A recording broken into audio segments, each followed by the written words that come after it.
Mula po ngayon, ako po ay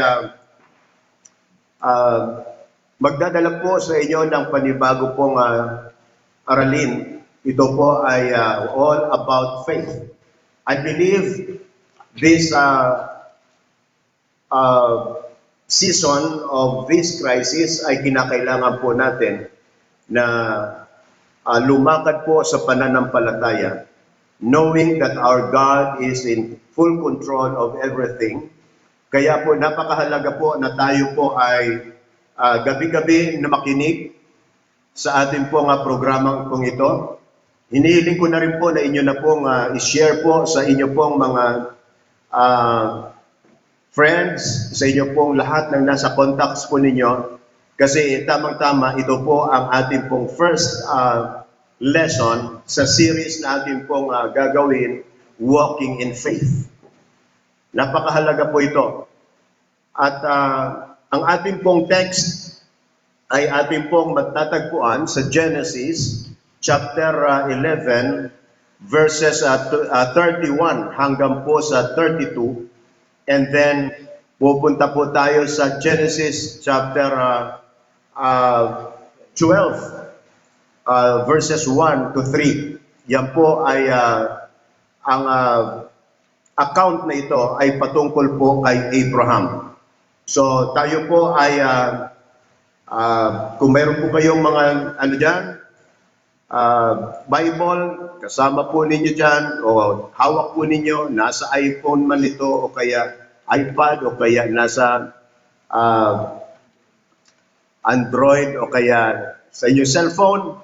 Okay, please follow us. Okay, hilingin po natin si Josh na basahin po sa atin ang ating pong text. Genesis chapter 11, verses 31 to 32, and then magkocross po tayo sa 12, 1 to 3. Sinama ni Tera si Abraham na kanyang anak, at si Lot na anak ni Haran, na anak ng kanyang anak, at si Sarah na kanyang manugang na asawa ni Abraham na kanyang anak, at sama-samang umalis sa ng mga Kaldeo upang magtungo sa lupain ng Kanaan. Dumating sila sa Haran at nanirahan doon, at ang mga naging araw ni Tera ay 205 taon, at namatay si Tera sa Haran. Sinabi ng Panginoon kay Abraham, umalis ka sa iyong lupain, sa iyong mga kamag-anak, sa bahay ng iyong ama, at pumunta ka sa lupain na tuturo ko sa iyo. Gagawin kitang isang malaking bansa, ikaw ay aking pagpapalain. Gagawin kong dakila ang iyong pangalan, at ikaw ay magiging isang pagpapala. Pagpapalain ko ang magbibigay ng pagpapala sa iyo, at susumpain ko ang mga susumpa sa iyo, at sa pamamagitan mo, ang lahat ng angkan sa lupa ay pagpapalain. Purihin ng Panginoon. So, napakinggan po natin mga minamahal, ito pong scripture passage po na ito, patungkol po ito kay Tera at kay Abraham. Alam po ninyo, ang books ng Hebrews at saka ng James, ito po ay lahat tumutukoy po kay Abraham, at sinabi po sa Hebrews at saka sa James na si Abraham ay friend of God. At mapapansin din po natin na dito po sa Genesis, ginugol po dito ang 14 chapters ang patungkol po sa buhay po ni Abraham. Kaya po napakahalaga na ito po ay ating pong pag-aralan. Maaring nagtatanong kayo, bakit kailangan pa nating pag-aralan ang patungkol kay Abraham, samantalang almost 4,000 na nakakaraan, bakit kailangan pa nating pag-aralan ang tungkol sa mamang iyan? Mga minamahal, dito po kasi si Abraham ay una pong tinawag na man of faith. Siya po ay tinawag pong friend of God because he walked with God in faith. Kaya po napakahalaga po nga pag-usapan po natin ito, lalo na sa ating kapanahonan po sa ngayon. Ang ating po nga dinaranas po ngayon, alam mo ninyo, kapag wala kang pananampalataya, medyo mahihirapan ka po. Pag nakarinig ka ng iba't iba pong mga reports at mga negative reports, yung iba po ay nahihintakutan, yung iba po ay nawawalan na po ng pag-asa, pero nais ko pong sabihin po sa iyo, ito po ang dahilan kung bakit ako po ay naririto gabi-gabi upang i-encourage ko po ang bawat isa po sa inyo. I believe this is God's plan and this is God's time na kinakailangan po na ang bawat isa po sa inyo ay i-encourage. Ano po? So, mayroon po sinasabi po sa Romans chapter 1 verse 18. Nais ko pong basahin po sa atin. Romans chapter 1 verse 17. For in the gospel and righteousness of God is revealed, a righteousness that is by faith, from first to last, just as it is written, the righteous will live by faith. Pansinin po ninyo, the righteous shall live by faith. So dito po, lalo na sa panahon po natin ngayon, dito po mapaghahalata kung sino po talaga ang righteous. Because the righteous, they will live by faith. Sa panahon po na tila ang hirap pong magtiwala at mahirap po talaga ang buhay, ang tanong, ikaw po ba ay mananampalataya? Lalakad ka pa rin ba sa pananampalataya?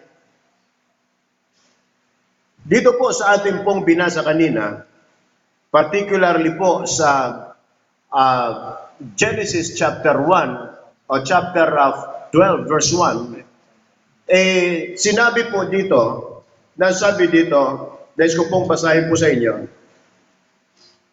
Now the Lord said, or had said to Abram, get out of your country, from your family, and from your father's house, to a land that I will show you. So, yung verse po na yan ay nagpapakita po na si Lord ay mayroon pong command. At kinakailangang tumugon po ito pong man of God na ang pangalan po ay si Abraham. Si Abraham po ay tinawag sa verse 1. He was ordered to leave his region, his relatives, and his religion. Alam po ninyo dito po, sa background po kasi nito, ito po nga sila Abraham, sila po ay naandun po sila sa Ur. At ito pong Ur, ayon po sa aking pong pananaliksik, ito po ay city that is so prosperous. At ito din po ay lugar, yung pong Ur at saka ang Babylonia, nang kung saan ay marami po silang kinikilalang Diyos doon.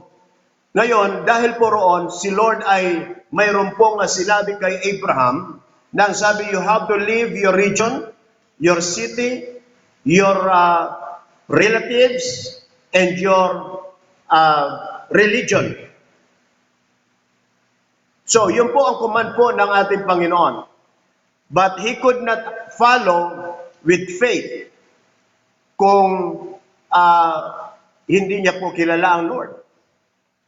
So, una, si Abraham ay tinawag. Okay? Ano ang pagkakatawag at ang order sa kanya? To leave his region, his religion, and his relatives. Lahat Okay? So, he was called to what? To follow, to faith, and to a future. Yan po ang gusto ng Panginoon. Kasi, sabi niya, huwag kang manatili dyan sa inyong lugar. You need to follow me. You need to walk in faith. And you need to follow my instruction doon sa future na gusto ko sa iyo. Kaya lang mga minamahal, hindi po siya makasusunod kung wala siyang pananampalataya. Hindi po niya mapupuntahan ang kanya pong future kung wala po siyang pananampalataya at kung hindi siya susunod. Ito po ang tandaan po natin. Every time na si Lord ay mayroon pong sinasabi sa atin at kinukuman o direction, kung nasaan tayo, kinakailangan po talagang umalis. You cannot go to the place where the Lord is leading us to go unless we are willing to leave your present situation. So, unless you turn your back from your old life to new life in Jesus, you will never be able to achieve or hindi mo matatanggap o mapupuntahan yung future, yung iyo pong magandang buhay sa hinaharap na ninanais ng Diyos sa atin. Kaya po napakahalaga po na tayo po ay mayroon pong pananampalataya sumunod sa kung ano ang sinasabi ng Panginoon. Napakarami pong mga sinasabi ang Lord sa atin at lahat pong yan ay nasa Biblia. So, sa Genesis chapter 11 verse 31, makikibasa.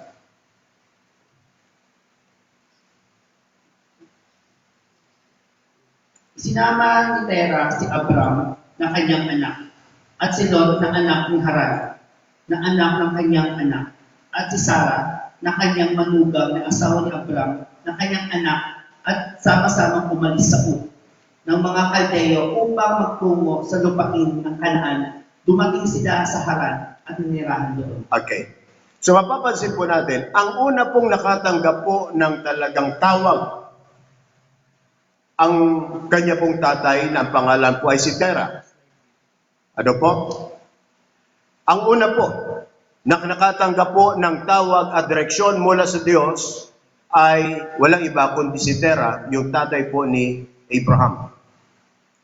So, si Tera, mapapansin po natin na siya po ay sumunod kaya lang partially.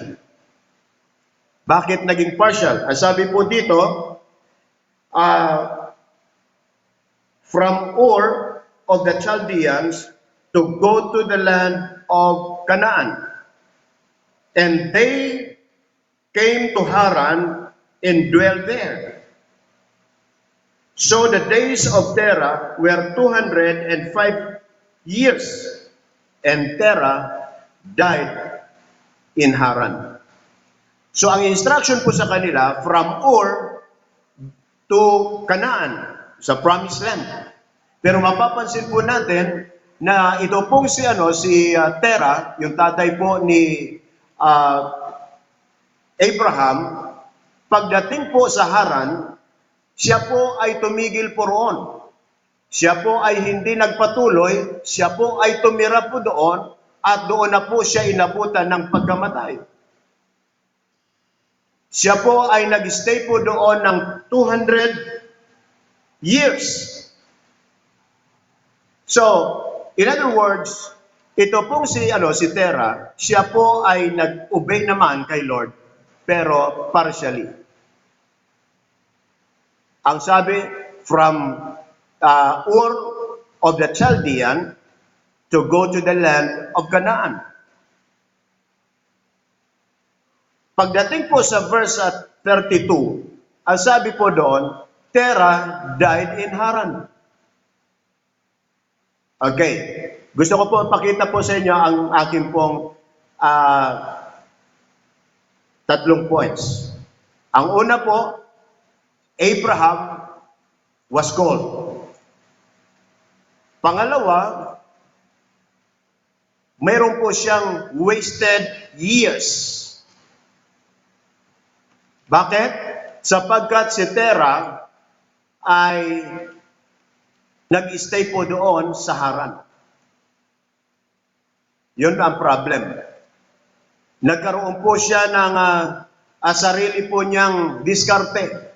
Ang sabi ni Lord, pumunta ka sa Kanaan, pero si Tera, siya po ay nanirahan sa Haran. Naharang siya sa Haran. Ang Haran, ayon po sa aking pong pananaliksik, ito po ay isang city na prosperous. At ito din po ang center of religion and industry. So mga minamahal, mapapansin po natin, sometimes it is true, kahit sa ating pong kapanahonan. Pag si Lord ay mayroon pong tawag sa atin, along the way as we obey the Lord, minsan po mayroon pong haharang sa atin. Hindi po natin mapuntahan yung gusto ng Panginoon sapagkat tayo ay nahaharang sa Haran. Katulad po ni Tera, hanggang sa doon na po siya inabutan po ng pagkamatay.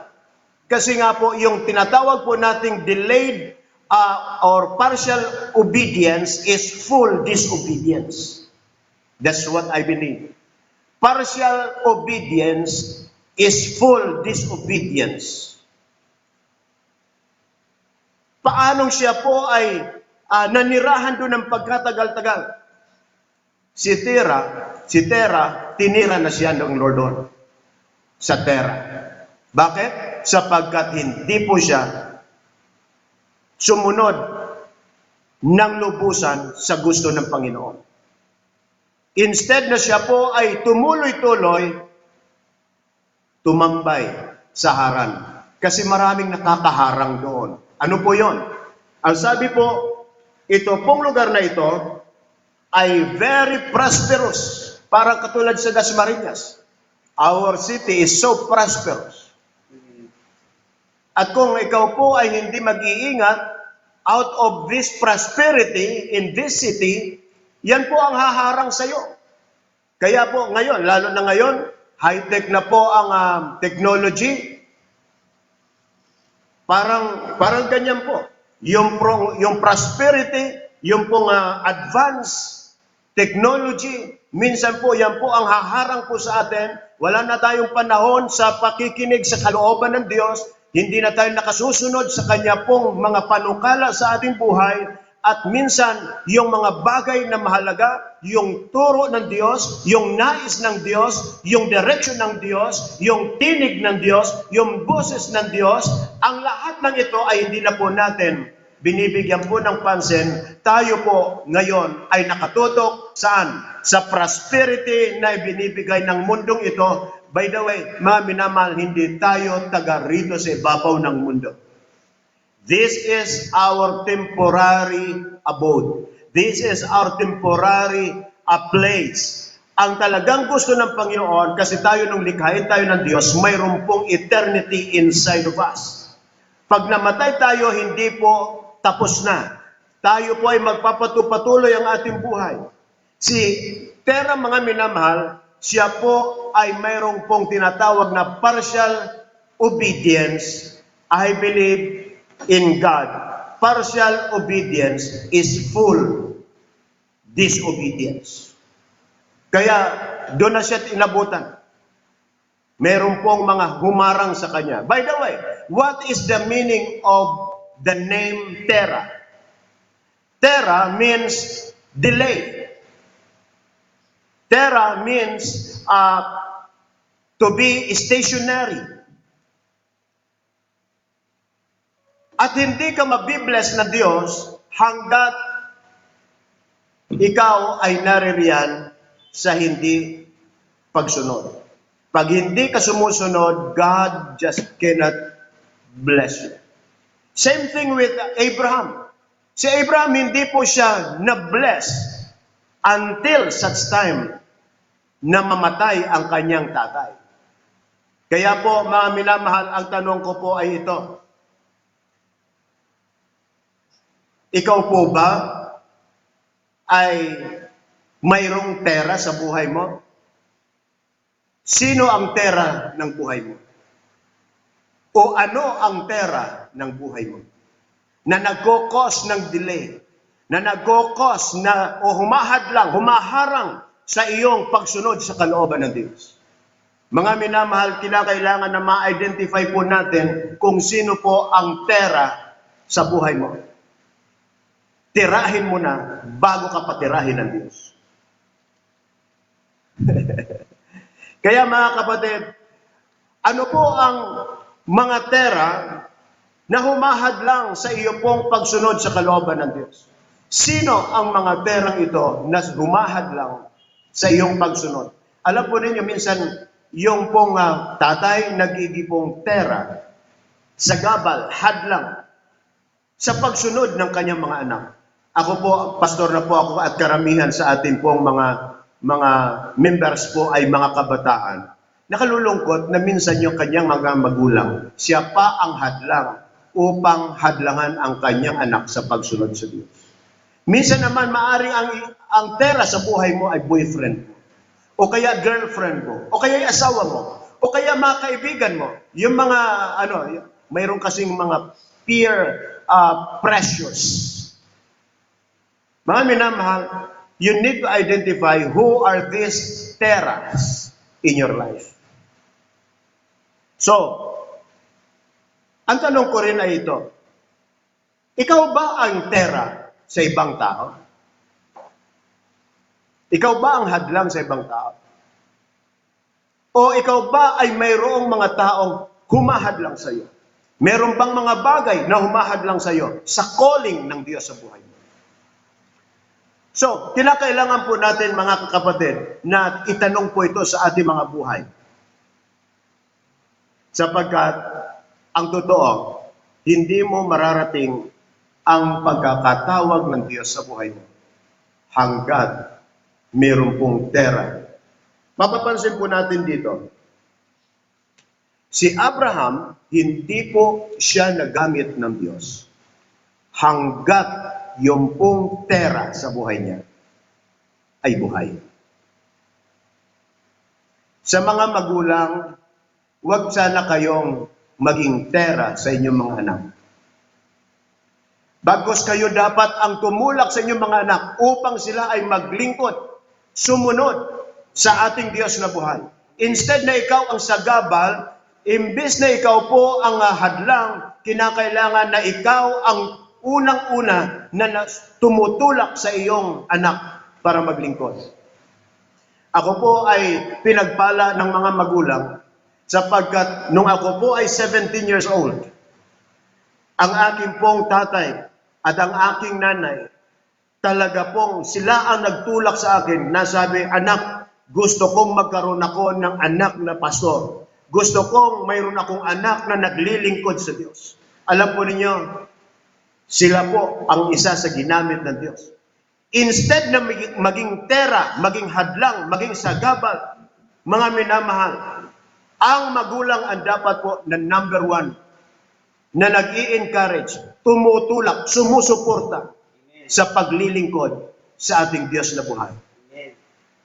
Mga minamahal, mapagtapos mo man ang iyong anak, makagraduate man yan, yumaman man yan, kung ang kaisa-isang kaluluwa ng iyong anak ay mapupunta sa impyerno, ikaw bilang magulang, failure ka pa rin. That's the greatest failure of one parent. Kapag ang kanyang anak ay hindi niya nadala sa paglilingkod at pagsunod sa ating Diyos. Sinabi ko minsan sa aking anak-anak, kung hindi man kita mapag-aral, pero kung ikaw ay aking matuturuan at ikaw ay madadala ko sa paanan ng Diyos at makikilala mo ang ating Panginoon, sasabihin ko sa iyo, ako ay isang successful father kahit hindi kita mapag-aral. Sapagkat ang totoong meaning ng buhay ay ang mailapit ang ating mga anak sa ating Panginoon. So mga minamahal, it was not until Tera was removed from Abraham could bless him. Hindi mabless-bless ng Diyos si Abraham hanggat si Tera, yung hadlang, ay naroroon. So mapapansin po natin, una po ay the calling of God in the life of Abraham. Pangalawa, mayroon pong tinatawag na wasted years. Mga kapatid, do not waste your time here on earth. Yung mga years, ilang taon na po ba ang mga nawi-waste natin o nasasayang? Pangatlo pong napansin ko po dito, mga minamahal, mayroon din wonder years. Kahanga-hanga pong mga taon sa buhay po niya. Next ko pong bigyan po ng pansin na ito pong si Abraham, natanggap po niya ang calling sa kanya personally nung siya po ay 75 years na. At ang kanyang asawa po ay baog. No po? Bakit tinawag kong wonder years? Sapagkat ang 75, yan po ay ang year na kung saan ay retirement age na po yan. Ano pa magagawa ng isang matanda? Pero mga minamahal sa Diyos, hindi dahil ikaw ay matanda, hindi ka na mapagpapal. Hindi dahil ikaw ay matanda, hindi ka na magagamit. Mga minamahal, mapapansin natin na si Abraham ay 75 years lang, retirement age na po yon. Pero si Sarah during that time ay 65 years na din. Ano po yon? Baog po siya, wala pong anak, kahit isa, sa tagal ng kanila pong pagsasama. Kaya, nung matanggap po yung promise ng Diyos kaya Abraham, dahil 65 na, ano po, si Sarah, inisip po niya na imposible na ito. Mga kapatid, nais kong sabihin sa iyo, maaari ikaw po ay meron din pang kaisipan katulad po ni Sarah. At iniisip mo, imposible na ang mga bagay dahil ikaw po ay may edad na. Ngunit nais ko po sabihin sa iyo, kahit na matanda ka na, mag-stick ka po doon sa pangako ng Panginoon. Ano ba ang nangyari? Dahil hindi po siya makapaniwala na kayang gawan ng Diyos ng paraan ang kanyang sitwasyon, sinabi niya kay Abraham, darling, nandiyan naman yung ating katulong na si Hagar, baka sa pamamagitan ni Hagar, yung katuparan ng pangako ng Diyos. So walang problema po yun kay Abraham. Ginawa po yung suggestion ng kanyang asawa. So ano nangyari? Nagbunga po yun at ang naging bunga ay si Ismael. Ngunit si Ismael ay hindi po yun yung katuparan ng pangako ng Diyos. At ano po ang nangyari? Nabuntis nga po si Hagar.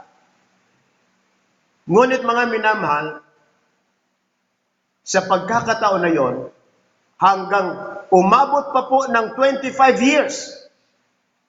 Ano po? Umabot pa ng 25 years, dumating na sa punto na kung saan malapit nang mag 100 years si Abraham, pero hindi siya nag-waver. Napansin niyo po, kahapon pinag-usapan din po natin patungkol po kay Abraham. Ano po?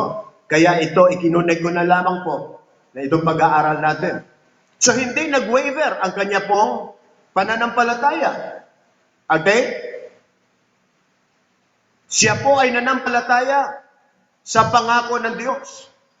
So bagamat siya po during that time ay almost 99 na. At ang kanya pong asawa po ay 90 na, si Abraham ay hindi nag-waver. Yan po yung pinag-aralan natin kahapon. So ano po nangyari? Nung sabihin po sa kanya, okay, magkakaanak ka na, nagpadala ang Diyos ng isang anghel para i-announce. Ano po ang ginawa po ni Sarah? She laughed. Siya po ay napatawa. Kaya po ang pangalan po ng kanyang anak ay si Isaac, na ibig sabihin ay laughter. Because of his or her reaction doon po sa announcement na siya po ay magkakaanak na sa edad na 90. Ano po ang punto ko po dito? Si Lord ay naghintay ng isang pagkakataon na kung saan wala na pong masasabi po dating wala nang magagawa sa realidad ng buhay. The moment na tayo po ay parang tila dead end na, wala nang pag-asa, mga kapatid, diyan magso-show up ang ating Panginoon. Kung mayroon man po sa ngayon na nakikinig sa akin na tila wala ka ng pag-asa, parang dead end na, parang tila imposible na, mga kapatid, diyan po si Lord mag-show up. Sa panahon po ni Abraham, 100 years na. Kagabi, pinag-usapan natin, patay na. Ano po? Ang categorization sa kanya. Ganon din po si Sarah, siya po ay barren, wala po talagang kakayanan pong magdalang tao o manganak. Ngunit mga minamahal, doon sa panahon na tila imposible, doon po si Lord mag-show up. It is until the situation is impossible, then God show up. Mga minamahal, sa Bible, ang dami pong mga occasions. Sa Bible po, ang dami pong mga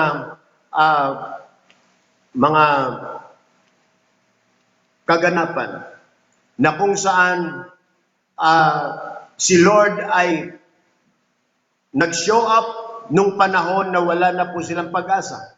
Naalala po ninyo si Daniel doon po sa lion's den. Nung wala na po siyang pag-asa, naandun na po siya, then God show up.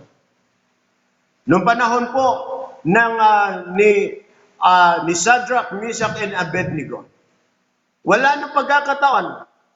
Akala nila dead end na, then the Lord showed up. Mga minamahal, ako'y naniniwala ganyan pa rin sa panahon natin ngayon. Sa New Testament, mapapansin po natin, si Zacchaeus, akala niya hindi na siya papansinin ng Diyos. Then the Lord showed up. Si Nicodemo ay ganun din. Nung walang-wala na pong pagkakataon, wala na siyang pag-asa, then the Lord showed up. Ang dami pong occasions, mga minamahal, yung isang paralytic, na kung saan dala-dala ng kanya pong apat na mga kaibigan, sa kanya po, wala na pong pag-asa yun. Pero kay Lord, may pag-asa. Ang dami-dami pong ma-identify po natin na mga occasions na kung kailan tila wala na pong pag-asa, doon si Lord kumikilos.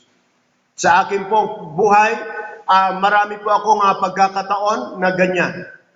Yung nag-iiyakan na po kami sapagkat akala ko hindi na ako abutin ng bukas sa matindi pong karamdaman na naranasan ko, but God showed up.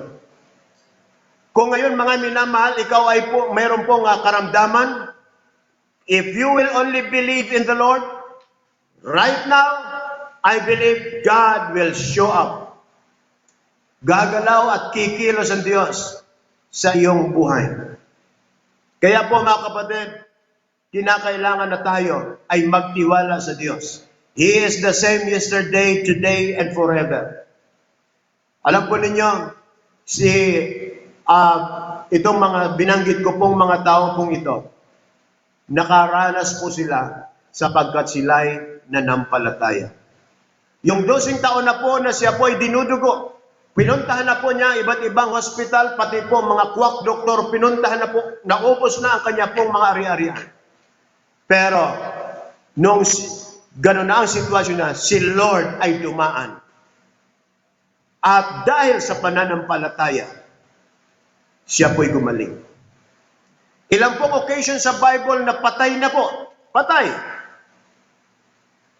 Ano po ang nangyari? Si Lord ay dumating. Si Lazarus, siya po ay patay na. Pumunta si Lord. Ang mga kapatid po ni Lazarus, sila Mary, alam po ninyo, umiiyak na, wala ng pag-asa, nailibing na. But God, He showed up. So,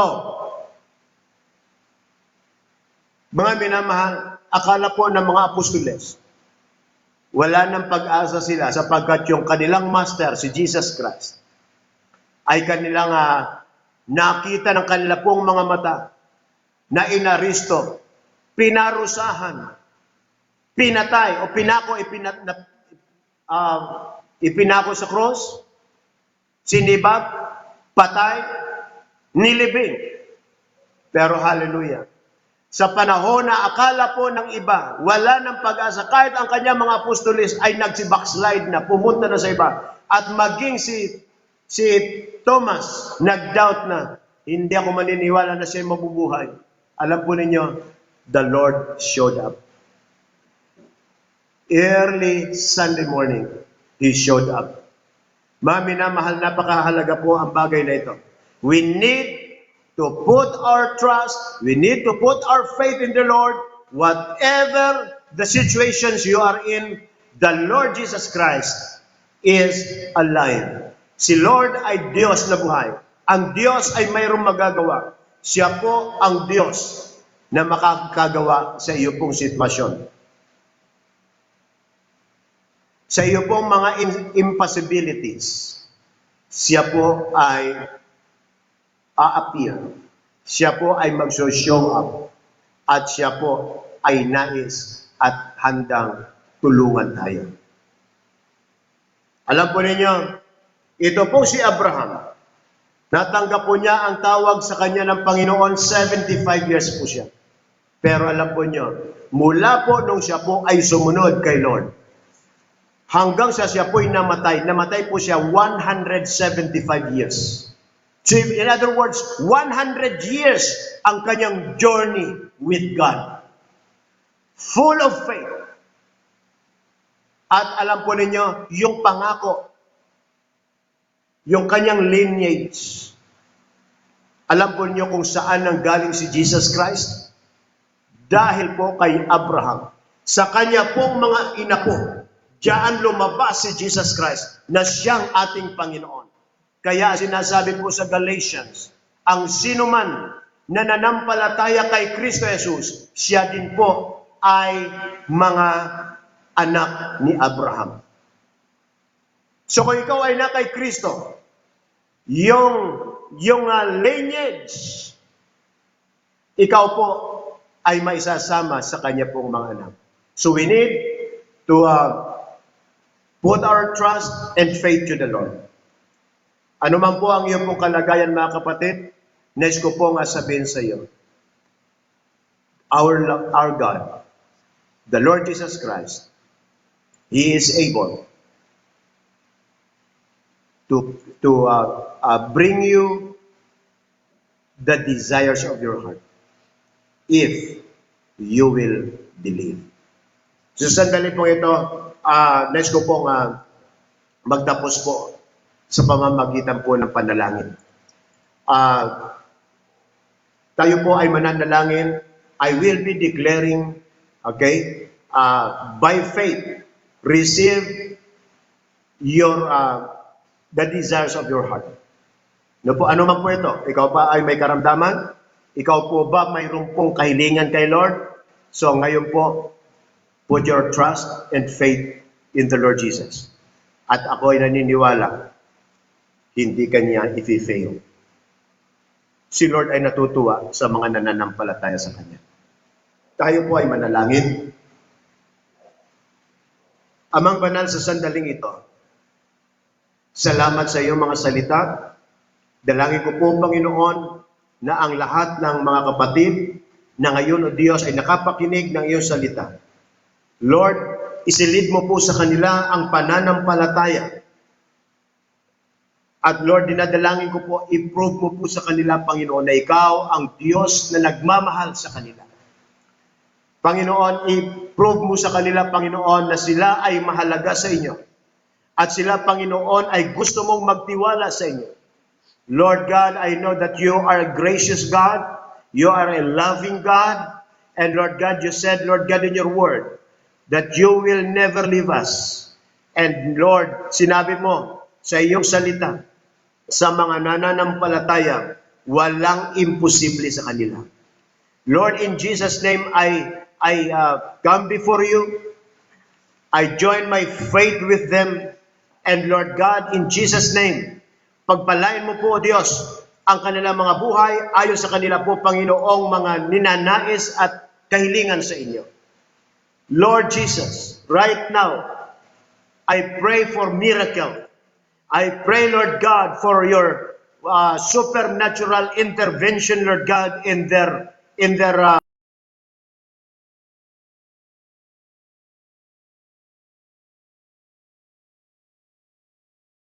inyong gabayan, Panginoon, at palakasin ang pananampalataya, ilayo sa anuman po mga gawa ng kaaway, at Lord, ikaw po nawa, O Diyos, ang patuloy na mag-strengthen, Lord God, ng kanila po, Panginoong pananampalataya. Salamat po, Panginoon, that you are our loving God. Itinatalagan namin sa inyong kamay ang bawat buhay, Panginoon, ng aming mga kapatid. Sapagkat sa iyong mga kamay, walang sino man po, Panginoon, makapananakit. Sa inyong mga kamay ay walang sino mang makaaagaw. Sa inyong kamay, Panginoon, kami ay secured and safe. Thank you so much, Lord. I-bless mo po maging aming pong bansa at hindi lamang aming bansa, kundi ang buong mundo, Panginoon. Lord God, salamat. We look forward, Lord God, for your miraculous intervention, Lord God, in this pandemic, Lord. I believe that, Lord, this will not last long because you are our God. You are still in full control. We thank you, Lord. We give you all the glory, praises, and honor.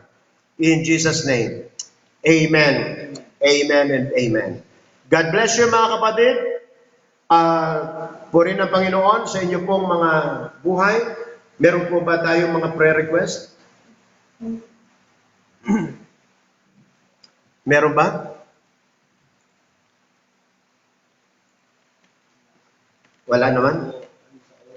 Kumusta ang yung audio natin, ang outcome? Okay na po ba? Para po magawan pa po natin ang paraan. Thank you. Thank you, Lord. Thank you, Lord. Salamat po, mga kapatid. Patuloy po ninyong abangan po. Ito po ang first lesson pa lamang po natin sa walking in faith. So, ako po ay magsasalita po ng marami patungkol po sa pananampalataya. Ako'y naniniwala ito ang kailangan po ng Pilipinas, ng mga Pilipino, at ng iba pong mga tao. Ano po? God bless you. To God all be the glory. Be blessed. Keep safe. Put your faith in the Lord. God bless.